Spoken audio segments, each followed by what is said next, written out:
देश के सबसे बड़े कास्टिंग डायरेक्टर मुकेश छाबड़ा।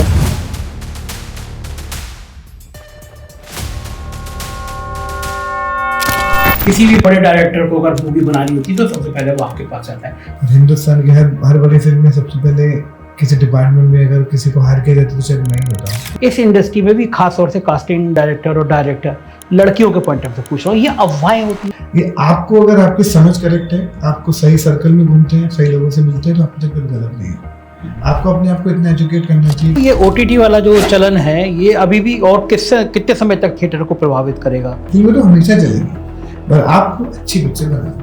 अच्छा, ये कहा जाता है कि बहुत सुंदर होगा हीरोइन की परिभाषा बदल रही है। अच्छा एक्टर जो होगा, अच्छा एक्टर अच्छा देखने लगता है। तो वो जो लोग सामने होते हैं तो स्कैम होता है आपको? ऐसा लोग बोलते हैं, मुझे मालूम है कि मेरी ऑब्जर्वेशन स्किल बहुत अच्छी है। मैं लोगों के बिहेवियर को बहुत जल्दी कैच कर लेता हूँ ताकि सर वो कास्टिंग को मैं उनके एटीट्यूड के हिसाब से कास्ट करूँ।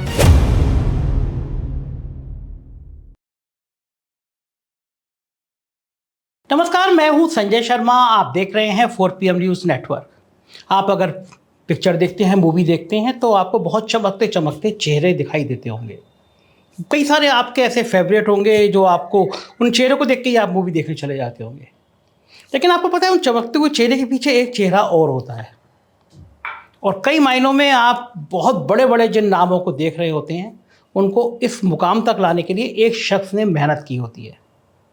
मैं बिना किसी बहुत ज़्यादा समय लिए एक देश के सबसे बड़े कास्टिंग डायरेक्टर मुकेश छाबड़ा जी से आपको मिलवाना चाहता हूं। मुकेश जी, बहुत बहुत स्वागत है आपका।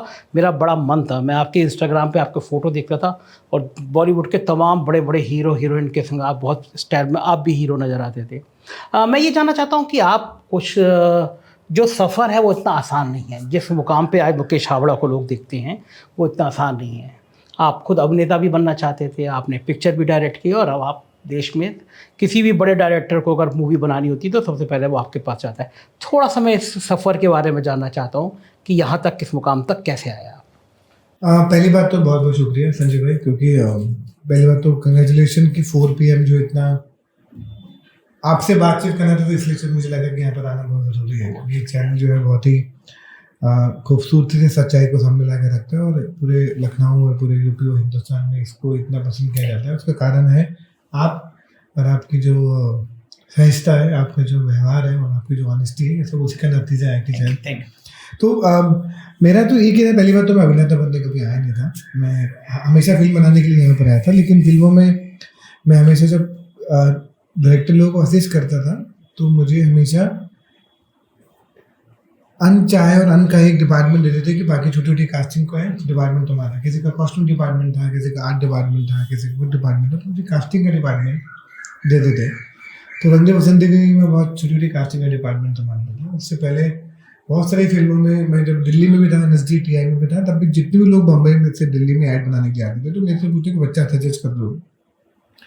तो मैं राष्ट्रीय नाट्य विद्यालय की कंपनी बच्चों का बहुत काम करता था, तो मैंने बोला ये बच्चा ले लीजिए। तो मुझे नहीं पता था कि कोई जॉब होता है। अगर आप मुझसे पूछेंगे कि मैं एक फिल्म बना रहा हूँ तो मुझे कुछ रिकमेंड कर दो, तो मुझे पता कि हाँ आपको इसको ले लो, ये अच्छा है। ये चेहरा आपके स्टूडियो में अभी 5 लोग बैठे हैं, मुझे लगता है उसका चेहरा कहाँ पर रहता है, ये कॉन्स्टेंटली मेरे दिमाग में चलता रहता है। जब असिस्टेंट डायरेक्टर था तब भी लोगों ने मुझे ये काम देना शुरू किया, तो बस बहुत मुश्किल था क्योंकि लोगों को शुरू में समझ में नहीं आता कि क्या काम है। तो जब मैं ED था तो मुझे कास्टिंग डिपार्टमेंट संभालने का काम मिला, जिसमें नाम जो ED का आता था। जब उसमें धीरे धीरे करते करते जब लोगों को समझ में आया तो मुझे लगा कि यार ये बहुत इंटरेस्टिंग प्रोफेशन हो सकता है। तो ड्यूरिंग रंगे बसंती के टाइम मुझे रियलाइज़ हुआ, रामवीर सर ने भी थोड़ा रियलाइज़ कराया कि कैसे डिपार्टमेंट बहुत इंटरेस्टिंग है। देश में इस डिपार्टमेंट को लोग सीधे से नहीं लेते हैं, हमें नए कलाकारों की जरूरत पड़ती है। तो वहाँ से मैं फिल्मों में एज एन ED करता था, लेकिन मुझे मेरा जॉब होता था सिर्फ कास्टिंग संभालने का।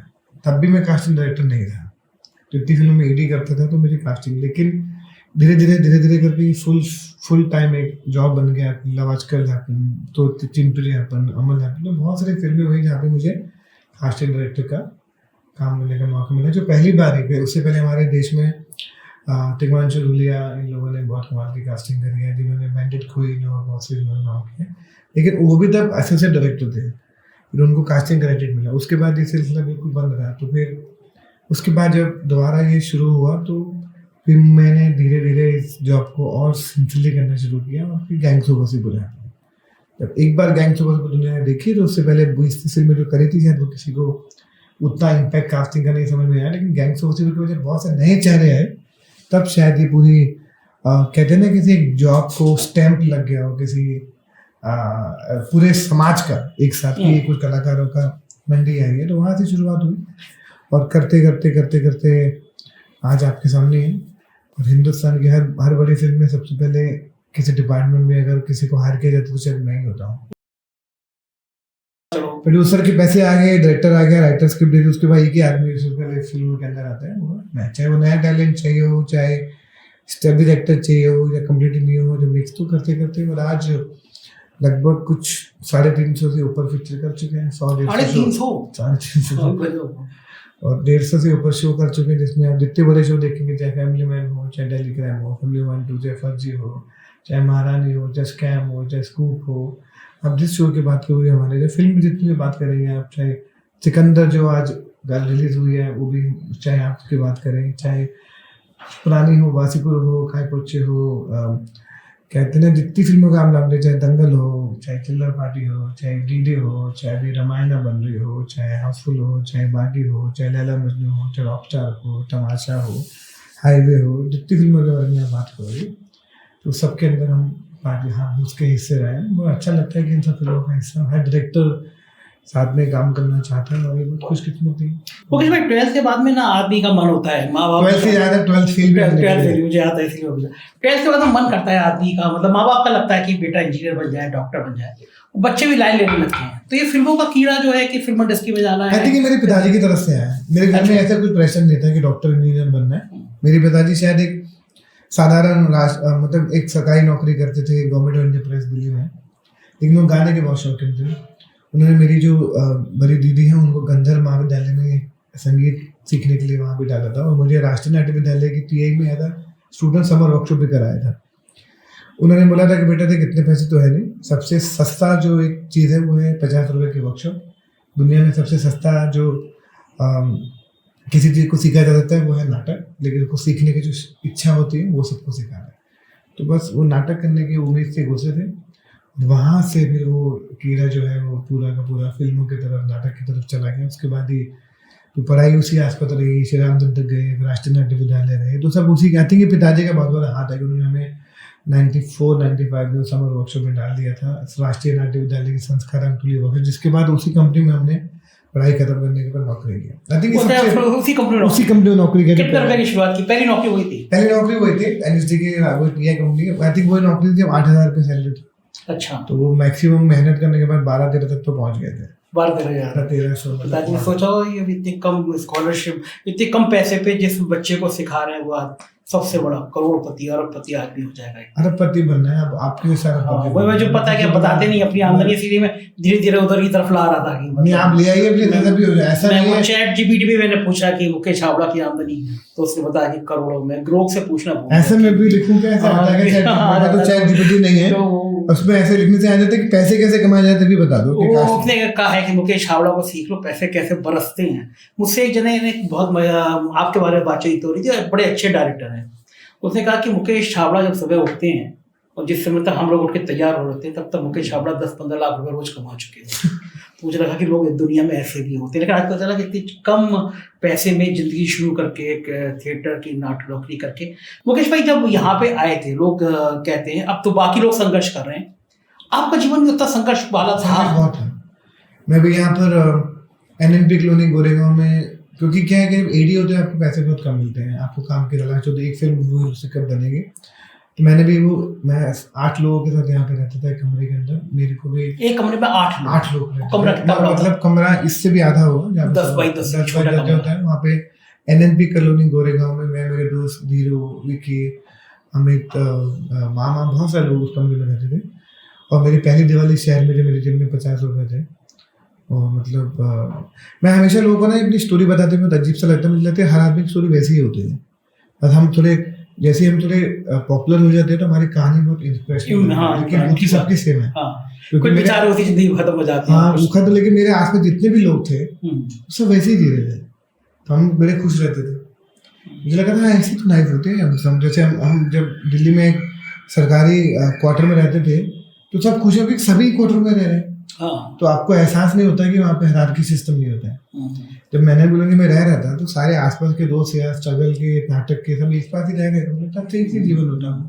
मैंने एक चीज देखी थी, मैं कभी जैसे लखनऊ के किसी एक दिन चिड़ियाघर में गया अपनी टीम के साथ, तो मैंने देखा कि जितने लोग घूम रहे हैं चिड़ियाघर अपने बच्चों के साथ, वो औसत मध्यम वर्ग के परिवार है जी। मुझे वहाँ बड़े लोग घूमते हुए नजर नहीं आए। जो छोटे पार्क होते हैं मुझे उसमें औसत मध्यम वर्ग के लोग नजर आए पार्क में, मतलब वो जो जिंदगी बच्चों के साथ मस्ती करते हो। क्योंकि हमारा जीवन वैसे होता है ना, क्योंकि हम क्या है कि हमारा तो जीवन वैसे ही ना कि दिवाली आएगी तो नए कपड़े आएंगे, हाँ, और अगर सैलरी मिलेगी तो उस दिन बहुत सारे फ्रूट्स आएंगे, सब कुछ आएंगे, क्योंकि हम लोग हमारे हिंदुस्तान में ज्यादातर लोग उसी गरीबी रेखा के आसपास ही रहते हैं ना। हम लोग को ऐसा कोई सबका जीवन वैसे ही, हमको लगता था पार्क और चिड़ियाघर और अपू घर में जाने तो आपको बताता है कि आप 10 नहीं झूले झूल सकते, एक ही झूल सकते हो, लेकिन आपको माहौल मिलेगा अपू घर में घूमने का। लेकिन वो चिड़ियाघर हो, चाहे वो लोधी गार्डन हो, चाहे जितनी भी जगह घूमने, इंडिया गेट हो, चाहे लाल किला हो, क्योंकि हम लोग वो चीजें देख कर सकते थे जो हम देख सकते थे।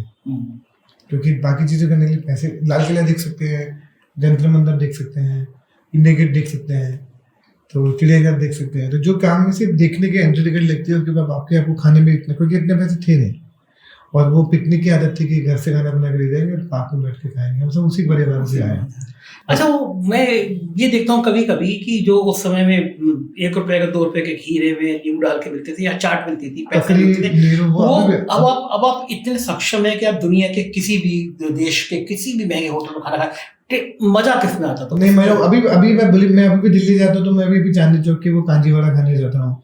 अगर मैं लखनऊ जाऊंगा तो मैं खाने की चीजें की जगह मुझे वही मजा आता है, क्योंकि मुझे हमेशा लगता है कि आप काम से बड़े होते हो, लेकिन अब अपने को जीवन जीने का तरीका नहीं बदलना चाहिए जिससे आपको सुखी और खुश मिले, क्योंकि उसी वजह से तो अब शायद यहाँ बैठे हैं। तो अगर आप खाने की चीजें, मैं अभी भी वो, अगर मुझे जहाँ भी चीजें मिले, मैं अभी भी लखनऊ हो, चाहे दिल्ली हो, या चंडीगढ़ हो, या राजस्थान हो, मुझे जहाँ जगह भी जो जगह मैं खाता हूँ वैसे ही खाता हूँ। उसके लिए अभी मैं इतना कैलकुलेट करके जिंदगी को नहीं जीता हूँ। ये बड़ा ईश्वरी कृपा है कि आप नहीं उस जिंदगी को, ना लोग उससे फर्ज आते हैं। नहीं, वो एक्चुअली वो मुझे लगता है कि वो फर्ज से आप अगर आपने अपने को बदल दिया तो फायदा क्या हुआ आपकी जिंदगी की ग्रोथ करने में? आपको अपने काम में बदलना चाहिए। इंसानियत आप जैसे हो वहीं से देखो कि आप जिंदगी में मिडिल क्लास फैमिली से आए हो, आपके संस्कार, आपका कल्चर वही रहना चाहिए। आप ग्रो करते हो एक काम के हिसाब से, एक लोगों के साथ रहना। लेकिन है कि अगर मैं जिनके साथ घूमता था उनके साथ भी घूमता हूँ, जो आज नए जो टॉप में उनके साथ भी घूमता हूँ, उसका मतलब ये नहीं है कि मैं उनको छोड़ दूँ उनके साथ घूमूँ। बात है मैं सबके साथ रहना चाहिए। तो वो मेरा खाने का टेस्ट वही है, क्योंकि उसी टेस्ट की खुशी की वजह से मैं काम कर पा रहा हूँ। मेरे लिए वो टेस्ट ही खत्म हो जाएगा तो शायद सब कुछ मिलना बंद हो जाएगा। मैं आपके ऑफिस जब पहली बार गया तो मैं बड़ा हैरान था, क्योंकि बाहर पार्क के आपके ऑफिस के सामने जितनी जगह थी, सबने मुझे नौजवान लड़के लड़कियां हाथ में फाइल लिए हुए हैं। इतनी भीड़ देख के मैं बहुत चक्का था जब मैं आपके ऑफिस में उतरा, तो मुझे लगा कि इस मुंबई में देश भर के हजारों लड़के लड़कियां आंखों में उसी तरह सपने लेके आते हैं जिस तरह सपने लेके आप आए थे। हैं तो उम्मीद थी कि मुकेश हावड़ा एक बार मिल लें, एक बार वो ऑडियो फील लें। तो आप ये कैलकुलेट कैसे कर लेते हैं, या फिर जिनको आप प्रोजेक्ट करते हैं तो उनको लगता होगा कि आपको कि कितना दर्द होता होगा उनको, ये कैसे? एक्चुअली बहुत रिस्पॉन्सिबिलिटी फील होती है। बहुत सारे लोग उस उम्मीद से देखते हैं और उनके होपफुल है, लेकिन मेरे काम की कुछ एक लिमिटेशन है कि मुझे जो स्क्रिप्ट के साथ जो सही है मैं उसी को कास्ट कर पाता हूँ, क्योंकि मैं कलाकार नहीं ढूंढता हूँ, मैं अपने कैरेक्टर ढूंढता हूँ। अच्छा एक्टर तो बहुत सारे अच्छे एक्टर होते हैं, लेकिन मेरी फिल्म में वो करेक्ट नहीं है तो फिर मतलब नहीं है। तो मैं बहुत जब उन लोगों को मिलता हूँ तो मुझे बुरा भी लगता है कि मैं काश इन सब के लिए कुछ कर पाऊँ, क्योंकि लिमिटेड काम है और इतने सारे लोग हैं जिस निगाहों से वो मुझे देखते हैं। अगर मुझे लगता है इसलिए मैं उनसे रेगुलर मिलता रहता हूँ, रेगुलर अपनी मास्टर क्लासेस करता हूँ। मेरे ऑफिस में भी सबको मैंने बोला कि वॉक इन, किसी को रोको मत, क्योंकि मैं कोई नहीं हूँ किसी के सपनों को रोकने वाला। मेरे को जिसको आपको करना है सब कोशिश करो, अपने क्राफ्ट में काम करते रहो। और जिस उम्मीद से अगर उन लोगों को मेरे अंदर कुछ उम्मीद नजर आती है तो ये मेरी जिम्मेवारी बनती है कि उनको उस उम्मीद में थोड़ा उनकी उम्मीद में खरा उतरूँ, उनको काम देने की कोशिश करूँ। और क्योंकि मैं जो कुछ भी हूँ वो नए टैलेंट की वजह से हूँ। ठीक बात। मेरा करियर तो किसी बड़े स्टार ने तो नहीं बनाया तो इन नए टैलेंट लोगों ने बनाया जिनकी वजह से मैं यहाँ पर हूँ। वो मुझे तो पता चला कि राजकुमार राव, पंकज त्रिपाठी, सुशांत राजपूत, सानिया मल्होत्रा, मृणाल ठाकुर, मतलब विकी कौशल, आप मतलब बहुत लंबी लिस्ट है, बार बार लिस्ट ये सब आपके हमारे फिल्मों के साथ आया है। चाहे जितने भी लोग आप देखें, जो भी आप देखते हैं, चाहे कोई दंगल से आया है, कोई मसान से आया है, कोई गैंग्स ऑफ वासेपुर से आया है, ये सारी खोज आपकी है। कोई खाए पोस्टे से आया है, तृप्ति डिमरी लैला मजनू से आए। ये जितने भी लोग आप देखते हैं फिल्मों में आजकल, जब भी देखते हैं, सब हमारे आज तक जो भी मिलता है, चाहे वो शुभ्रन धूलीवाला भी क्या देखे तो रमन नागम भी लेकर आए थे, आप जिसका भी आप नाम लेंगे वो कहें, चाहे वो जयदीप अलावत और रॉकस्टार भी लेकर आए थे बहुत पहले, राजकुमार को खाए पोचे और गैंग्स ऑफ वासेपुर और शाहिर, ये सब सुशांत सिंह राजपूत जयकार। तो आई थिंक ये सब जो है ना, ये उस फिल्म के हिसाब से हमने सही वक्त पे उनको कास्ट किया, क्योंकि हम हमेशा किसी को ये बोलते हैं कि मैं फिल्म के लिए कास्ट कर रहा हूँ, और कौन जिंदगी किसकी कहाँ जाती है वो तो ऊपर वाला बता सकता है। ठीक बात है। लेकिन ऐसे बहुत सारे लोग हैं, बार बार उन लोगों का नाम, बहुत लंबी लिस्ट है। हाँ, नहीं नेचुरली ब्लैक वारंट में भी रिसेंटली अनुराग ठाकुर भी होगा, अभी परमजीत चीमा भी होगा, विजान कपूर भी होगा। ऐसे लिस्ट जो है वो हर फिल्म के साथ 2-2, 3-3, 4-4, 8-8, 10-10 लोग नए आते रहते हैं। तो आपको ये जैसे ये कहानी मिली, आपने कहा वो हर कहानी आप पहले खुद पढ़ते हैं, पूरी पढ़ते हैं? पढ़ना पड़ता है, क्योंकि डायरेक्टर सवाल पूछ लेते हैं ना इस तरह का। तो वो जो लोग सामने होते हैं तो स्कैन होता है आंखों में 24 घंटे कॉन्स्टेंटली रिकॉर्डिंग होते रहते हैं कि वो ऐसे साइड बैठ के मुझे क्यों देख रहा है, वो स्माइल क्यों कर रहा है, वो सपनों क्यों मुझसे देख रहा है मुझे इस वक्त, कि शायद यहाँ पे जाना चाहिए, मुझे भी जाना चाहिए, उसके मन में ये सवाल चल रहा है। तो ये कॉन्स्टेंटली सवाल लोगों के चेहरे पे रिकॉर्ड होते चले जाते हैं। तो ये कॉन्सेप्ट नेचर बन गया, सेकंड नेचर बन गया। क्योंकि मेरे एक ऐसा लोग बोलते हैं, मुझे मालूम है कि मेरी ऑब्जर्वेशन स्किल बहुत अच्छी है, मैं लोगों के बिहेवियर को बहुत जल्दी कैच कर देता हूँ, ताकि शायद वो कास्टिंग को मैं उनके एटीट्यूड के हिसाब से कास्ट करता हूँ। कुछ जगह ऐसी हुई होगी सडनली आप जा रहे होंगे, सड़क पे कोई आदमी नजर आया? हाँ, और सुशांत मुझे कैफे में मिला था। अच्छा। हाँ, और एक लड़का इरफान जो चिल्लर पार्टी में बच्चा था, वो रेड लाइट में मुझे मिला था, उसको उठाया, ट्रेन किया, उसको भी काय पूछे। बजरंगी भाईजान की मुन्नी मुझे नोएडा के गुड़गांव के एक मॉल में मिली थी। तो एक लड़के श्रेया चौधरी, जो शायद आजकल वो बमन ईरानी की फिल्म में वो बेंचेस बनने में लीड एक्टर थी, वो मुझे बड़ा पाव खा रही थी, उसकी माँ के साथ मिली थी, अभी एक्टिंग नहीं किया था, हमने कहा पाइए हमसे मिले। तो अच्छा, उससे कभी एक्टिंग नहीं की थी, आपने ऐसे बुलाया? हाँ। एक्टिंग भी सिखाई वो, क्योंकि ऑडिशन देख समझ में आता है कि कितना पोटेंशियल है, तो हो जाता है। तो वो स्कैनिंग वो चलती रहती है, 24 घंटे चलती रहती है, 24 घंटे चलती रहती है। एक बड़ा आरोप लगता है और बड़ी चर्चा होती है, जो छोटे शहर के बड़े शहर के लोग कहते हैं, वो कहते हैं कि इस इंडस्ट्री में भी आज हालांकि ये गंदगी तो हर तरफ है, लेकिन इस इंडस्ट्री में भी खास तौर से कास्टिंग डायरेक्टर और डायरेक्टर लड़कियों के पॉइंट ऑफ व्यू पूछ रहा हूँ, ये अफवाहें होती हैं, चर्चाएं बहुत होती हैं। चर्चा तो हर चीज पे हो रही है इस शहर में, तो क्योंकि मैं खुशकिस्मत हूँ कि जिन डायरेक्टर के साथ मैं काम करता हूँ, जिन लोगों के साथ मैं काम करता हूँ, मेरे को बहुत अच्छे लोग मिले। ये आपको, अगर आपकी समझ करेक्ट है, आपको सही सर्कल में घूमते हैं, सही लोगों से मिलते हैं, तो आपको तक कुछ गलत नहीं है। आपको अपने आप को इतना एजुकेट करना चाहिए, क्योंकि आप, मैं मेरे साथ दुनिया वर्ल्ड की हिंदुस्तान के साथ पहले डायरेक्टर ठीक है, मुझे जब तक मेरे आपके सामने ऐसा कुछ होगा, एक्सपीरियंस होगा, तभी मैं उस पर बात कर सकता हूँ। क्योंकि मैंने वैसे बहुत सारी बातें हर आदमी के बारे में सुनी है। सही बात है। मैं तो न्यूज़ वर्ल्ड के बारे में इतना कुछ सुना है, बिल्कुल ठीक बात है। तो हर डिपार्टमेंट में यहाँ पे अगर आपको प्रमोशन चाहिए तो कुछ होना कुछ हो, तो ये सुना ही है सबने, क्योंकि हमने इतनी मेहनत करके इस शहर को इतनी इज्जत लाने की कोशिश, उसको भी तो टैलेंट ढूंढना है। घूम फिर के बार बार उसी चीज पे क्यों आ जाते हैं? टैलेंट पे क्यों नहीं बात करें, मेहनत करके लोगों को लेकर आए। बिल्कुल ठीक बात है। कोरोना के बाद में फिल्म इंडस्ट्री थोड़ा डरी, क्योंकि पिक्चरें लगातार एक के बाद एक उतना सक्सेस नहीं हो पाई।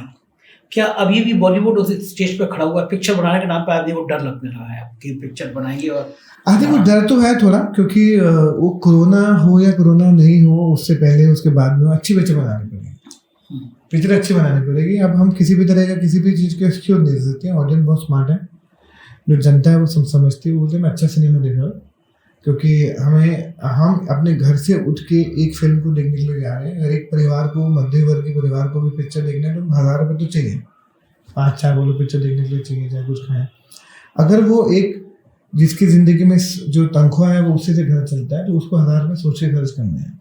हम उनको कुछ भी नहीं दिखा सकते, हम उनको ऐसे गारंटेड नहीं दे सकते हैं। अच्छी पिक्चर बनानी ही पड़ेगी, और ऐसा नहीं कि अच्छी 12th फेल आए बहुत अच्छी चले, ऐसा नहीं है कि फिल्में अच्छी फिल्म बनाएंगे तो चलेगी। तो अभी डरे हुए हैं लोग, क्योंकि फिल्में कम चल रही है, लोग अपने घरों से बहुत कम निकल रहे हैं, OTT का दौर चल रहा है, लोग घर बैठ के उनको उनकी गोदी पे आके फिल्म बैठा देते हैं, रिमोट में है पिक्चर नहीं तो देख सकते हैं लोग। अधिक थोड़ा तो फर्क हुआ है, लेकिन अगर आप अच्छी पिक्चर बनाते हैं तो लोग घरों से निकल के भाग के जाते हैं। अच्छा, क्या लगता है आपको ये OTT वाला जो चलन है, ये अभी भी और कितने समय तक थिएटर को प्रभावित करेगा? देखो, अच्छी फिल्में थिएटर में लोग फिर भी जाएंगे। अब लोग छावा देखने भी गए थे, लोग स्त्री देखने भी गए थे, ये दोनों सुपर डुपर ब्लॉकबस्टर। ऐसा नहीं है कि अगर आप अच्छी पिक्चर है लोग आज भी जाएंगे। पहले लोग टीवी था कि टीवी तो घर पे आता फिर भी फिल्में चलती थी, तो टीवी कितना हम लोगों ने देखा है। हम तब भी घरों में जब बचपन में चित्रा, रामायण, बुनियाद, हम लोग, फौजी, ये सब चीज़ें आती थी, हम तब भी तो फिल्में देखने जाते थे। उसके बाद टेलीविजन स्टार इतना ऊपर, जी टीवी, स्टार प्लस, बड़े बड़े चैनल, इतना बड़े बड़े सीरीज आते, उसके भी फिल्में चलती थी। फिल्में तो हमेशा चलेंगी, पर आपको अच्छी पिक्चर बनानी पड़ेगी। अच्छी पिक्चर, बड़े बजट की पिक्चर हो या छोटे बजट की पिक्चर हो, इसका भी कोई पैमाना होता है कि बड़े बजट की होगी तो ज़्यादा चल जाएगी या छोटे बजट की होगी तो नहीं चल नहीं, ऐसा कुछ नहीं। आजकल आप ना स्टार पावर भरोसा कर सकते हो, ना छोटी या बड़ी पिक्चर जो अच्छी होगी, लापता लेडीज की वो सब दुनिया जानती है। महंगी पिक्चर नहीं, 12 फिल्म भी महंगी पिक्चर नहीं। वैसे बहुत बड़ी बड़ी पिक्चरें हैं जो रिसेंटली आई, इस साल जितनी फिल्में आई मुझे लगता है तो कोई पिक्चर चली है बड़ी या बड़े स्टार की है किसी की। अब मुझे बताओ कि किसी बड़े स्टार की पिक्चर चली है इस साल, जब से ये साल शुरू हो रहा है। तो ऐसा नहीं है कि बड़े स्टार और छोटे स्टार, बड़ी पिक्चर छोटी पिक्चर, पिक्चर अच्छी ही चलेगी। मैंने बोला ना, इस बार हमारी जो जनता है वो बहुत समझदार है। अच्छा, आप नए नए कलाकारों को लिया, राजकुमार राव, पंकज त्रिपाठी, लंबी लिस्ट है, लेकिन ये कहा जाता था फिल्म इंडस्ट्री में कि जो बड़े घराने होते हैं उन्हीं के हीरो का बच्चा हीरो होगा। हाँ, ऐसा नहीं है। वो सब जो आप नेपोटिज्म की बात, आप मुझे हमेशा लगता है कि मैं कभी उसके अगेंस्ट कभी नहीं था कि कल को अगर आपका बच्चा बोलेगा मुझे न्यूज़ चैनल में जाना तो मना करेंगे, क्योंकि आप अपने बच्चों के लिए सब जान जाना था उनके। अगर उनके इतने, हाँ, लेकिन अगर आपके बच्चे के अंदर बहुत टैलेंट है तो लोग आपको, रणबीर कपूर भी तो इंडस्ट्री का है ना, आलिया भट्ट भी तो इंडस्ट्री की है, लेकिन आपको आपके अंदर टैलेंट होना चाहिए, लोग आपको एक्सेप्ट करें। अगर उनको लगता है कि आप टैलेंटेड नहीं है, फिर आपको अपॉर्चुनिटी मिले, तभी उनको दुख होता है। They are not against the nepotism, they are against the bad talent. और मुझे ऐसा लगता है कि अब कैसे आप देखोगे दिल्ली में या लखनऊ में कोई पुरानी दुकानें होती है, दादा की होती है तो पिताजी चला रहे हैं, पिताजी के बाद बच्चे चला, तो वो गलत नहीं है क्या? बिजनेस बर्बाद करिए रहे। किसी सरकारी नौकरी में किसी की परिवार में डेथ हो जाती है तो नौकरी किसी और को जाती है, ऐसा होता है ना सरकारी नौकरी, तो वो क्या नेपोटिज्म नहीं है। आई थिंक टैलेंट होना चाहिए, जो टैलेंट बहुत इंपॉर्टेंट चीज़ है। अगर गलत होता है लोगों को दुख होता है, मुझे भी दुख होता है, लेकिन आप देखोगे सबसे ज़्यादा जो लोग अभी इस वक्त काम करें सब बाहर से आए हैं। चाहे वो राजकुमार राव हो, चाहे वो आयुष्मान खुराना हो, चाहे वो कार्तिक आर्यन हो, चाहे वो कृति सेनन हो, चाहे वो सानिया मल्होत्रा हो, चाहे वो पंकज त्रिपाठी हो, चाहे वो नवाज भाई हो, चाहे मनोज भाई हो, आप मुझे नाम लीजिए, सब डायरेक्टर जितने भी लोग हैं सब बाहर से हैं। राजकुमार रानी बाहर के हैं, इम्तियाज अली बाहर के हैं, अनुराग कश्यप बाहर के हैं, अनुभव सिन्हा बाहर के हैं। आप मुझे बताओ कि आप जब बात करेंगे कौन से, विशाल भारद्वाज बाहर के हैं, राकेश मेहरा बाहर के हैं, बड़े से बड़ा डीओपी देख लो सब बाहर से आए हैं, बड़े से बड़ा एडिटर देख लो सब बाहर से आए हैं। तो आपका कहने मतलब ये है कि जो एक परंपरा चली आ रही थी कि बॉलीवुड में सिर्फ यहीं के लोग राज करेंगे, वो धीरे धीरे खत्म हो गई। वो खत्म तो मतलब है ही कहाँ? मुझे बताओ ना, अच्छी तो चल रहे हैं, खराब तो कहाँ चल रहे हैं? खराब बाहर से भी टैलेंट आ रहा है, वो अच्छा होगा तभी चलेगा। अच्छा, ये कहा जाता है कि बहुत सुंदर होगा हीरो, बहुत सुंदर होगी हीरो। हीरो हीरोइन की परिभाषा बदल गई है। अच्छा एक्टर जो होगा, अच्छा एक्टर अच्छा देखने लगता है, अच्छा कलाकार अच्छा देखने लगता है, अच्छा होगा पिक्चर अच्छी चलेगी। उसका गोरा होना, उसका कोमल होना। आप मुझे बता दो कि जितने भी हमारे हीरो आज को सक्सेसफुल है उसमें अभी रिसेंट टाइम में कौन सा है वो टिपिकल कन्वेक्शन हीरो जैसे दिखते हैं? हाँ, बात तो सही है। आजकल तो कोई भी हो तो जो चाम है उनकी कला में है, वो चाम की वजह से लोग उनको देख रहे हैं। ओके जी, एक चीज और थी कि आपके यहाँ जैसे भीड़ होती है रोज, लगभग औसत कितने लोग रोज आते हैं आपके यहाँ? अगर इसे एक नंबर देना है तो औसत में मुझे लगता है कि 1000-1500 तो रोज वॉक इन है, रोज सुबह 11 से लेकर 2 बजे तक। यानी 1000 नौजवान देश से अलग अलग जगह से आपके ऑफिस आते हैं रोज, और मतलब महीने में 30-40 हज़ार लोग तो ये हैं। उसके अलावा जो थ्रू सोशल मीडिया के थ्रू जो रोज ईमेल, जो number, Facebook, Instagram, Twitter, thread, वो अलग अलग है, जो जहाँ पे दिन भर ईमेल कम्युनिकेशन, हमारी ऐप भी है, ईमेल भी है। अच्छा, आप कुछ प्लान कर रहे थे कि कुछ राज्यों में आप अपनी कंपनी में ऑफिस खोलेंगे? हाँ, अभी हमें लखनऊ में फिर से खोलने का बहुत मन है, क्योंकि सबसे ज्यादा टैलेंट जो है वो लखनऊ में बहुत होता है। आप बहुत, क्योंकि एक तो भाषा बहुत अच्छी मिलती है और वो शहर इतना खूबसूरत है कि शूटिंग करने का जो एटमॉस्फेयर है वो बहुत खूबसूरत है, कल्चर इतना अच्छा, खाना इतना अच्छा है। तो लखनऊ में एक ऑफिस खोलेंगे, दिल्ली में है, चंडीगढ़ में है, और हमारा अगला टारगेट है लखनऊ और हैदराबाद में, ताकि हम थोड़ा साउथ की फिल्मों में भी अपना एक कंट्रीब्यूशन करना चाहते हैं, वहाँ भी करें। तो लखनऊ में खुलना है ऑफिस, और लखनऊ में अच्छा टैलेंट मिलता है, क्योंकि सबसे ज़्यादा रंगमंच और अच्छी कलाकार और हिंदी साफ होती है वो लखनऊ में होती है। साउथ की फिल्में कहा जा रहा है कि इधर से ज़्यादा अच्छा कर रही हैं, इसका कारण क्या है? कुछ कारण नहीं है, मैंगो सीजन है सर, आता जाता रहेगा। आज उनका वक्त चल रहा है, कल हमारा चलेगा। इतने साल तो हमारे चल रहा था, पहले तो कोई बात होती नहीं थी। लेकिन ये लाइन बटी हुई है ना पॉलिटिक्स की तरह कि नॉर्थ और साउथ, और लोग मान रहे हैं कि सर ये लोगों ने डाला ना, पर है तो फिल्म इंडस्ट्री ना। कहीं की भी चले फिल्म चले, फिल्म इंडस्ट्री हमारी तो चल रही, हिंदुस्तान तो हमारा ही है। हमने बातें कर करके उसको अलग बनाया, अलग कैसे हो गया? फिर आप बोलो, या तो आप बोलो कि देश भी हमारा नहीं है, हिस्सा भी हमारा नहीं है, तो तेरा मेरा आपने किया है। फिर तो फिर आपको तो बोलना चाहिए कि साउथ वाले हमारा है, हिंदुस्तान का हिस्सा नहीं है, हम एक ही तो इंडस्ट्री के लिए। ठीक बात है। जो 1000 लोग आते होंगे, 30,000 लोग अगर मैं औसत जोड़ लूँ महीने में, इनमें से कितने लोगों को काम मिल पाता हो? 1% से भी कम। 1% से भी कम, क्योंकि वो इतना टेंशन है, इतना स्ट्रेस है, काम बहुत कम है, लेकिन लोग बहुत ज्यादा है, लोग बहुत ज्यादा है। क्योंकि क्या सबने जुड़े होते हैं फिल्म इंडस्ट्री से, सबने जुड़े होते हैं, क्योंकि आप उसी एक फ्राइडे की वजह से यहाँ पर आते हो कि आपकी जिंदगी बदल जाएगी, लेकिन उसके अंदर कई बेचारे बिना कोर्स करके आते हैं, बिना ट्रेनिंग के आते हैं, कई सिर्फ आ जाते हैं, प्लानिंग से आते हैं, फिर वो मिसगाइड होते हैं, फिर वो गलत डायरेक्शन में जाता है। आई थिंक एक जो प्रोसेस सीख के आते हैं, बहुत ही कम जो समझदार लोग चीज़ों को समझ के, पढ़ के, नाटक करके, कोर्स करके, समझ करके, विधि को समझ के, आर्ट को समझ के आते हैं, बहुत कम है। तो अब आपको जब पूरी फिल्मों की इतनी जानकारी हो गई है, भले आपने शुरू की पिक्चर बनाई हो, अब दोबारा से पिक्चर डायरेक्ट करने का मन नहीं करता है, लेकिन वक्त मिलना चाहिए ना, क्योंकि जब आप पिक्चर बनाने के बाद, लेकिन वो चलती है, कहते हैं ना कि अभी खुदा मतलब भगवान ऐसा हमेशा रखे कि कंपनी इतनी अच्छी चल रही है और अभी इतना सारा काम है, तो मैं उस सब फिल्मों को कास्टिंग छोड़ के फिल्म बनाने के बाद अगले साल बनाऊंगा मैंने फिल्म बनाने का, क्योंकि दिल बेचारा लोगों ने बहुत पसंद करी थी। आई थिंक उस वक्त सबसे बड़ी हिट OTT पे जो भी फिल्म हुआ था, वो पूरा हॉटस्टार भी क्रैश हो गया था, वो दिल बेचारे की वजह से ही हुआ था। फिल्म बनाएंगे, दोबारा बनाएंगे और बहुत बनाए, लेकिन अभी जितना काम अभी चल रहा है, अभी हमको जो 40-50 प्रोजेक्ट में हमको खत्म करने हैं, वो एक साल पूरे आराम से करेंगे, उसको पसंद है। अच्छा, आपसे पूछा जाए कि जितने लोग आपने हीरो लेके आया, आप जितना तलाश की, उसमें सबसे दिल के कोने के अंदर तो सब मेरे बच्चे हैं ना। हाँ, ये जवाब नहीं देते ना लोग, तो ये ना क्योंकि नहीं जवाब मैं हमेशा बोलता हूँ कि मुझे हमेशा सुशांत हमेशा एक स्पेशल कॉर्नर उसके लिए रखा है दिल में, हमेशा रहेगा। राजकुमार है, मतलब भाई की तरह ही है। ऑफकोर्स विक्की बहुत प्यारा है। आई थिंक सब बहुत ही दिल के करीब होते हैं, क्योंकि ये आपने उस फिल्म के साथ उनके इतने रिश्ते जुड़े जाते हैं, आपके साथ काम करते हैं, आप एक बार मिलते हो तो फिर एक आपका रिश्ता बनता चला जाता है। वो रिश्ता एक बड़े भाई छोटे भाई का बन जाता है, फिर एक मेंटोर और दोस्त का बन जाता है, फिर बेस्ट फ्रेंड का बन जाता है। तो ऐसे बहुत सारे स्पेशल। सुशांत की डेथ के बाद मैंने बड़े इमोशनल आपके आप भावुक हैं बहुत ज़्यादा। आपके ऑफिस में मैंने देखा, और मैं आपकी पोस्ट में देखता हूँ, आपने डीपी में भी अपनी माता जी की फोटो लगा रखी है। और मैंने पहला ऑफिस देखा मैंने आपका जब मैं गया तो वहाँ पे एक माता जी का फोटो और एक दिया जलता हुआ, तो मुझे बड़ा अच्छा लगा। और आपके कमरे में भी माता जी के इतने सारे फोटो। हाँ, ये सब कुछ थे मेरे लिए। आई थिंक माँ से बड़ा कुछ होता नहीं। माँ अगर कोई आदमी बोले कि मेरी जिंदगी में मेरा काम, मेरी गर्लफ्रेंड, मेरा जो सब माँ से पहले, माँ के 10 होने के बाद भी, उसके बाद 11वां 12वां नंबर पे दुनिया आनी चाहिए। पहले 1 से लेकर 10 तक माँ ही होनी चाहिए। वो माँ ही है मेरी ज़िंदगी में, जो शायद मैं अभी कल परसों भी सोच रहा था, मैंने वो डाला कि मुझे अकेला छोड़ के चली गई, लेकिन जब इतनी हिम्मत देकर गई है कि बेटा करता है। लेकिन माँ से बड़ा कुछ है नहीं, और आई थिंक उससे बड़ा होना भी नहीं चाहिए। तो मैं जब लोगों के बातें के बारे में सुनता हूँ कि अरे यार मैंने माँ से आज बात नहीं करी, माँ से, मैं बोलता कि भाई तुम खुशकिस्मत हो कि तुमने बात नहीं करी, मैं तो बात कर ही नहीं सकता हूँ अभी। लेकिन वो भावुक होना जिंदगी में अच्छा होता है या खराब होता है? बहुत अच्छा होता है, क्योंकि अब अगर आप जेन्युइनली भावुक हैं और आपकी लाइफ इमोशनल है, तो कभी भी आप धोखा नहीं खाएंगे। आप थोड़ा धीरे चलेंगे, क्योंकि मैंने सुना है कि चालाक लोग जल्दी आगे बढ़ते हैं, भावुक इमोशनल लोग थोड़ा बार बार हर्ट होते से रहते हैं, तो उनके रास्तों में हर्ट होते हैं, फिर हर्ट होते हैं, फिर हर्ट होते हैं, फिर हर्ट होते हैं, लेकिन वो सक्सेसफुल हो जाते हैं। आप पहले इंसान है। लोग कहते हैं कि भावुक होना बड़ा बेवकूफ़ी भरा होता है, लोग बेवकूफ़ बना देते हैं। नहीं सर, ऐसा होता तो सर मैं यहाँ बैठा नहीं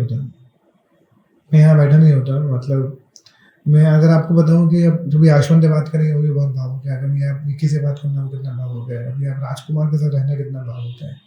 सर भावुक होना एक बहुत अच्छा, आपको भगवान ने इनबिल्ट कर दिया, आप उसको कैसे चेंज करोगे? कितनी भी एक्टिंग कर लो, गंदी एक्टिंग कर लो, ना भावुक होने की कैसे कर लोगे? अब आप भावुक नहीं है क्या? आप कितनी भी अच्छी एक्टिंग कर लो, फेस बना लो, लेकिन आपको पता है आपका दिल एक बार 2 बार 3 बार 4 बार आपको पता है, घर जाके आपको पता है कि आपकी हालत खराब है। मुकेश जी का इंस्टाग्राम देखूं, मुकेश जी के स्टाइल देखूं, तो उसमें एक हीरो नजर आता है। मैं तो सोचता था आज भी आपको कैप हैट लगा के आएंगे, आपकी पहचान बन गई है, स्टाइलिश कपड़े आपकी पहचान बन गई है। मतलब आपके फोटो जब भी देखता हूँ तो मुझे लगता है कि आप किसी शूटिंग में ही होंगे। तो आपको इतना ग्लैमरस रहना मुझे एक्चुअली शुरू से दिल्ली में भी था तो भी था ना, मुझे हमेशा अच्छा लगता था यार होना। मुझे ऐसा लगता है कि जो हमेशा एक कहा जाता है नहीं, थोड़ा अपना ध्यान रखना चाहिए ताकि आप दूसरों का भी ध्यान रख पाओ। जब आप खुद का ध्यान नहीं रख पाएंगे तो दूसरों का कैसे ध्यान रखेंगे। तो मुझे अच्छा लगता है, मुझे अच्छा लगता है कि मुझे glasses, hats, accessories, watches, shoes जो बचपन में नहीं कर पा रहा था, पैसे नहीं थे, हर चीज़ घूम फिर के पैसों पे आ जाती है ना जो आपके पास जब, तो आज मैं वो सब चीज़ें कर लेता हूँ जो मेरे बचपन के सारे शौक थे कॉलेज के, वो साथ इनको बस थोड़ा फिट हो रहा है वापस, वो फिट हो रहा है। बाकी तो मुझे बहुत अच्छा लगता है मुझे तैयार होना। हाँ, वो फोटो बड़े अच्छे आते हैं आपके, वो मुझे बहुत अच्छा लगता है तैयार होना। मुझे लगता है कि अच्छी फीलिंग आती है, आपका दिन अच्छा लगता है कि आप सुबह आधा घंटा अपने ऊपर वक्त गुजार रहे हैं जाने से पहले, तो ना उठ के बैठ के कहीं भी चल गए उठ के। मुझे बड़ा अजीब लगता है कि लोग 5 मिनट भी नहीं देते अपने आप को तैयार होने में। आप कितनी देर रहते हैं? मैं आराम से आधा पौना घंटा, मैं आधा पौना घंटे पहले उठ जाता हूँ। मैं देखता हूँ लोग किसी भी उसमें आपको पैसे नहीं लगते हैं, आपको अपना हाइजीन ध्यान रखने के लिए अच्छे से कंघे करने में, अच्छे से कमीज प्रेस करने में, अच्छे से जूते पॉलिश करने में वक्त नहीं लगता है। थोड़ा अपने को ध्यान देना बहुत ज़रूरी है, क्योंकि जिस फीलिंग के साथ घर से बाहर निकलेंगे ना, उसी फीलिंग के साथ घर जो पूरा दिन जो है ना आपका वैसे जाए। अच्छा, वो फिल्म इंडस्ट्री में आओ और पार्टी में जाओ, फिर हाथ में जाम न छलकाओ, ये सब बातें बड़ी अजीब सी लगती हैं। और मैंने देखा, ऐसा बिल्कुल भी नहीं, मैंने पढ़ा मुकेश हावड़ा, ये सब पढ़ा है सर। मैं आपको बताऊं ये बहुत अजीब लगेगा। मेरा क्लोज फ्रेंड राजकुमार, विकी कौशल, आयुष्मान खुराना, आप इन लोगों में से कोई भी मदिरा पान या किसी तरह का स्मोकिंग कोई नशा नहीं करता है। ये बिल्कुल गलत है कि इंडस्ट्री में सब यही, ऐसा बिल्कुल भी नहीं है सर। ये आपकी पर्सनल चॉइस है, मैं भी कभी नहीं करता हूँ, आप किसी से भी पूछ सकते हैं। आयुष्मान को देखो, उसने आज तक नहीं, राजकुमार को देखो सर, राजकुमार को आप मिलेंगे कभी आपको मालूम चलेगा कि वो सोमवार का व्रत भी रखता है, अपने साथ छोटी सी भगवान जी की मूर्ति लेके चलता है, हर जिस होटल में ठहरता है वो पहले मंदिर सेट करता है। अच्छा, तो ये शूटिंग में भी लेके जाता है होटल का, तो ये बहुत से आपको मालूम नहीं है, ऐसा नहीं। आप विकी कौशल को भी देखो पाते हैं, ये जो कहानी हमने जो फिल्मी मैगजीन में जो पढ़ी हुई है ना, वैसे सच्चाई नहीं होती कि जो एक्टर होता है वो बहुत सच्चाई नहीं होती है, बिल्कुल वैसे सच्चाई, मेहनत वाले होते लोग और जो करते हैं, मतलब उनकी भी मुझे मेरा उनकी पर्सनल चॉइस। हाँ, वो करना ना करना किसी करना वो अच्छा बड़ा मुश्किल है। अच्छा, वो हम किसी के आपके अपने ऊपर है कि आपको ये थोड़ी ना पता अगर हम उस तरह की सिगरेट और वो शराब नहीं पीते तो हम खराब इंसान है, बहुत अच्छे इंसान है। बिल्कुल ठीक बात है, अपने मान। अच्छा, भावुक जो होता है इंसान, वो थोड़ा स्मार्ट होता है, थोड़े कपड़े अच्छे पहनते हैं, उसको प्यार बहुत जल्दी होता है, कई बार होता है। मुकेश हावड़ा की जिंदगी में कभी प्यार हुआ? हाँ बिल्कुल। कितनी बार हुआ? प्यार तो रोज मुझे अपने काम से रोज होता है। मैं दार्शनिक बातें नहीं कर रहा, मैं एक खूबसूरत लड़की के प्यार की बात कर रहा हूँ। नहीं, मुझे दिल्ली में आप रहे होंगे उस दौर में, जवानी के उस दौर में। नहीं सर, होता है बिल्कुल। प्यार में मुझे प्यार हुआ, एक बार बहुत अच्छा वाला प्यार हुआ, बहुत अच्छे से दिल भी टूटा। 2 बार दिल बहुत अच्छे से टूटा। अभी भी मैं प्यार में हूँ। वाह। अभी मैं तीसरी बार भी प्यार में हूँ। अच्छा है और बहुत ही अच्छी फीलिंग है। प्यार में होना अच्छी फीलिंग है। प्यार में होना अच्छी फीलिंग है, तो होना भी चाहिए सर। आप, मुझे लगता है जब प्यार में होते हैं ना, आपका फोकस भी अच्छा होता है। अच्छा, और जब प्यार में दिल टूटता है तब आपका फोकस बिगड़ जाता है। अच्छा, आपका जब पहली बार दिल टूटा था, आपने उस समय क्या किया? कुछ नहीं सर, बहुत डिप्रेस था, बहुत लो था, और एक रोए थे आप? बहुत ज्यादा रोए थे। कितने दिन तक रोए थे? यहाँ पे नंबर तो दिन तो नहीं यार, मतलब महीनों तक चलते थे सर। ब्रेकअप ऐसी चीज नहीं है, ऐसे लोग बोलते हैं कि मूव ऑन हो जाए, मूव ऑन कोई नहीं होता सर। आप अच्छे ब्रेकअप से और किसी के जाने के दुख से कभी उभरते नहीं हो। अच्छा, बताइए कि जब पहला प्यार फिर ब्रेकअप होता है तो बहुत रोना आता है, जब दूसरे प्यार से ब्रेकअप होता है तब भी उतना ही आता है, क्योंकि अगर आपकी इंटेंशन और आपकी प्योरिटी उस लेवल तक है तो हो सकता है सर, आपको दोबारा उतनी मोहब्बत होनी चाहिए। आप ऐसे नहीं कि उस पहले 100% मोहब्बत होती, फिर 90% होगी, 80% होगी। मोहब्बत तो आपको उतनी ही होगी सर। अच्छा, मोहब्बत की डिग्री को आप कम नहीं कर सकते। मोहब्बत उतनी होती है, दिल टूटने का पैमाना भी उतना होता है, उतना ही होता है सर। अच्छा, ये दिल जो टूटता है उसमें लड़के की ज्यादा भूमिका होती है, लड़की की ज्यादा भूमिका होती है? सर मेरे केस में मेरी भूमिका ज्यादा था कि मेरे को लगता है कि मैंने खुद अपने रिलेशनशिप को अच्छे से हैंडल नहीं किया। मैं किसी को ब्लेम नहीं करता हूँ, मैं हमेशा बोलता हूँ मेरी गलती। अच्छा, याद आती है आपको पहले दूसरे प्यार की? सर आपको नहीं आती है क्या? आप कॉलेज स्कूल की मोहब्बत की याद नहीं आती है?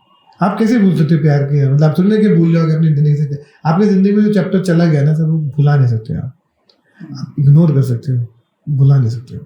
मुझे तो लगता है कि आपकी बढ़िया कपड़े, हैट देख के लड़कियों को बहुत ज्यादा प्यार होता होगा। इस तरह की लड़कियां बहुत प्रपोज भी करती ये आपके चैनल की आप मोहब्बत में नहीं चला गया बोले बात करते मुझे लगा कि वो कपड़े पहने हुए एक नौजवान आदमी है जो किसी की भी तकदीर बदल सकता है। मुकेश हावड़ा ने तकदीर ऊपर वाला बदलते हैं। हाँ, मतलब एक माध्यम बनाता है। तो वो बढ़िया कपड़े पहनने वाला, इतने ग्लैमर में रहने वाला, जो आदमी आपकी इंस्टाग्राम देख लेगा, देश का कोई बॉलीवुड एक्टर नहीं है, जो लोग कहते हैं जिसको फोन कर दोगे आप वो आपके लिए हाजिर है। तो फिर लड़कियां सोचती हैं काश मुकेश के साथ एक कप चाय का ऐसा कुछ नहीं होता। किसी अच्छा प्रपोज किया आपको इस तरह से जो आपने ना किया हो? बिल्कुल भी नहीं सर, हमने ऐसा कभी अपने आप को ऐसा एक्सेस ही नहीं दिया कि लोग ऐसे करें। आप अपने मैसेज में तो भेजते हो Mukesh I love you sir. नहीं भेजता सर, पता नहीं आपको बहुत ऐसे मैसेज आते हैं। आप अपने मन से जो बातें आपके मन में वो मुझसे पूछना चाह रहे हैं। अगर आपकी जगह होता, आपकी तरह स्मार्ट होता और ऐसे हेड वेट लगा के तो निश्चित में आते, क्यों नहीं आते लड़कियां? जब आप काम करते हो आपकी लाइफ अलग होती है सर। हर जिंदगी ऐसी नहीं होती जैसे आपको दिख रही है। आप काम करके देखो तो हमारे को वक्त नहीं होता, मतलब घर जाके पानी पीने का भी इतनी ताकत इतनी हालत। अच्छा, अगर ऐसे मेल आए, अगर आप आए, मैं आपको डीएम आए कि मुकेश जी मैं मर जाऊंगी भाई, अगर आने लगे ऐसे तो आप जवाब दोगे उसका? ऐसा नहीं होता सर। आप बहुत फिल्में देखते हैं, ऐसा नहीं होता है, ऐसा नहीं होता है। अच्छा नहीं होता है, ऐसा नहीं होता है। बॉलीवुड के लोगों को मैसेज ऐसे नहीं आते होंगे इस तरह सर? आते होंगे मुझे उन वाले। मैं किसी के डीएम और मैसेजेस को नहीं पढ़ता। हमारे संस्कारों में बताया जाए किसी का फोन नहीं छीनना चाहिए। मैं किसी के फोन को छेड़ू ना किसी के पास बात है। आपका फोन जरूर देखूंगा, आपका फोन जरूर देखूंगा संजय। मुझे लग रहा है मुकेश भाई कि आप तीसरे प्यार में, तो आप ऐसे डर डर के बता रहे हैं कि नहीं सर, मैं आपकी अब मेरे पास आते नहीं, क्योंकि मैं सच में यकीन करने को तैयार हूँ इतनी हैंडसम पर्सनालिटी के पास लड़कियां ये ना कहें कि मुकेश भाई, मतलब मैं आपकी तरफ जवाब ना है, मैसेज तो कर ही सकती है ना। जिनके में भी मोहब्बत में मुझे बोलते हैं ना, प्यार करते तो वो बहुत है, उनके बहुत है सर। तो मैं आपसे मैंने ये बिल्कुल नहीं पूछा कि आपने जवाब नहीं दिया, लेकिन मैं देता हूँ जवाब जिनसे मेरा सवाल जिसको आप बड़ी सफाई से बार बार टाल रहे हैं, ये मेरी बड़ी हैरानी की बात है कि लड़कियां क्यों नहीं करती। मैं आपसे नहीं कह रहा आप नहीं करती सर। आपको अपनी एक हल्की सी लाइफ में डिग्निटी मेंटेन करके रखना चाहिए, जो बहुत जरूरी होता है। आप डीएम पे कोई आपको कर नहीं सकता। सेटिंग सब अपनी सेटिंग चेंज करते हैं। हम डीएम में ज्यादा रहते नहीं, हमारे जो मैनेजर असिस्टेंट ये लोग ही होते हैं। ये बात भी आपको बता दीजिए। तो फिर अब अगले साल अगली पिक्चर और फिर अगले साल मुकेश भाई की शादी, और आपके डीएम पे मैं मैसेज करूंगा आई लव यू। और संजय भाई 4 PM 4 बजे 4 PM में मैं आपको मैसेज करूंगा आई लव यू। तो मुकेश भाई की अगले साल पिक्चर, अगले साल शादी? नहीं सर, शादी का कोई प्लान नहीं है। अच्छा। शादी और कुछ चीजें लाइफ में ना आपको छूते नहीं चाहिए, वो आप खुद नहीं प्लान करना चाहिए। ये बात तो सही है, तय होती है। कहते हैं ना, हमेशा बोलते हैं कि रिश्ते ऊपर से लिख के आते हैं, ब्रेकअप, मोहब्बत, फिर से मोहब्बत, सब ऊपर लिख के आते हैं। किसी को किसी कंडीशन में मत डालना। अच्छा, जब शादी अनाउंस करने वाले हो गया तो आपको जरूर बुलाएंगे। सबसे पहले इंटरव्यू सबसे पहले मेरे को देंगे ना सर, आपको इंटरव्यू दूंगा सबसे पहले। आपको इनवाइट लिस्ट में तो आप होंगे ना? हाँ, वो तो मैं रहूंगा, जबरदस्ती आ जाऊंगा मैं, लेकिन सबसे पहले बात ही मेरे से ही करेंगे ना आप, है ना? 4 PM ही करेंगे। 4 PM पे करेंगे, 4 बजे ही करेंगे। 4 PM पे करेंगे, मुझे आपके साथ ही करेंगे। बहुत शुक्रिया मुकेश भाई, प्यार भरी बात करने के लिए बहुत धन्यवाद। पर ये भावुक में आप फंस गए ना, ये मुझे जानना है इसके पीछे आपका क्या रहा है। आपकी कितनी मोहब्बत हुई है, आपने कहा कितने आपके कितने दिल टूटे हैं मुकेश भाई? अच्छा, तो मैं हूँ मुकेश छाबड़ा और मेरे साथ है संजय कुमार 4 PM से, जो कि बहुत ही कमाल का चैनल चलाता है। 4 PM से एक सवाल पूछना चाहता हूँ कि आपको कितनी मोहब्बत हुआ? मुकेश भाई, मैंने बिल्कुल तय कर रहा हूँ, घोषणा कर रहा हूँ सब दर्शकों के साथ, जिस फिल्म में आप मुझे कास्ट करेंगे ना, कोई रोल दिलाएंगे, उसी फिल्म में जाने से पहले मैं आपको बता दूंगा मुझे कितनी बार मोहब्बत हुई, आपसे ज्यादा बार हुई। तो आज शाम को 7 बजे मैं ऑडिशन करता हूँ आपका, तो कीजिए, तो मुझे बताइए क्या।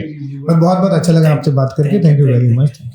तो ये थे मुकेश छाबड़ा जी, आपने देखा। और आप जब इंस्टाग्राम पे जाएंगे, फेसबुक पे जाएंगे, तो जो सवाल मैंने लास्ट में पूछा वो सवाल आपके जहन में भी आएगा कि बॉलीवुड का एक ऐसा चमकता हुआ सितारा, किसी से भी पूछेंगे कॉन्फिडेंस से वो ये कहेगा यार मुकेश भाई कहेंगे ना अमिताभ बच्चन से मिलना है, तो अगले दिन अमिताभ बच्चन भी आपसे मिलेंगे।